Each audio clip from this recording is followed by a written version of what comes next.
Yo, what's up mga Kanoy TV? Ito na naman tayo ngayon. Magsisimula ulit tayo dito sa bukid ngayon. Kaya simula ulit tayo. Kahit nalulurin tayo noon ng palay, pero hindi tayo susuko. Ito lang naman talaga yung ating kabuhayan noon. Kaya wala tayong magagawa, magtanim ulit tayo. Kaya dyan mga Kanoy TV, yan na naman talaga. Sana tuloy-tuloy na to, hindi na bumaha pa. Kasi kung di tayo nabahaan nun, baka ngayon umagaanin na tayo ng pananim natin ng mga palay.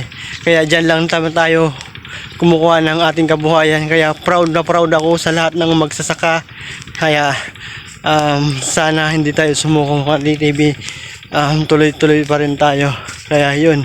Kung di naman tayo mga Kanoy TV magtatanim ng palay, paano na rin yung ating mga pamilya? Paano natin bubuhayin kung di tayo magtatanim? Kasi dito lang kasi tayo kumukuha ng lakas ng itong kabuhayan natin. Kaya yun. Yan po, walang operator. Pero tumatakbo. Walang operator yan mga Kanoy TV, pero tumatakbo. Ito yung operator niya, oh.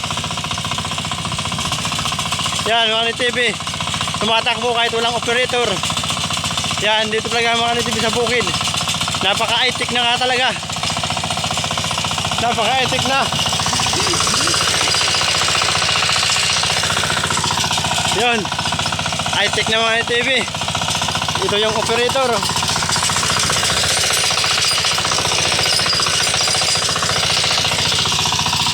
Walang tao. Ito yung operator, si Kulas. Pero yung landmaster niya ay tumatakbo kahit walang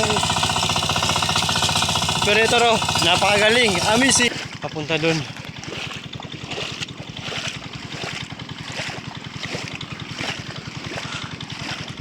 Kaya uwi muna kami ng TV kasi ulan.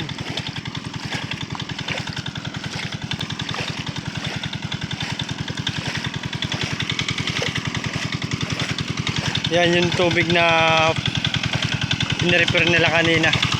Yan, oh. Yan, hugas tayo dito mga Kanoy ng paa kasi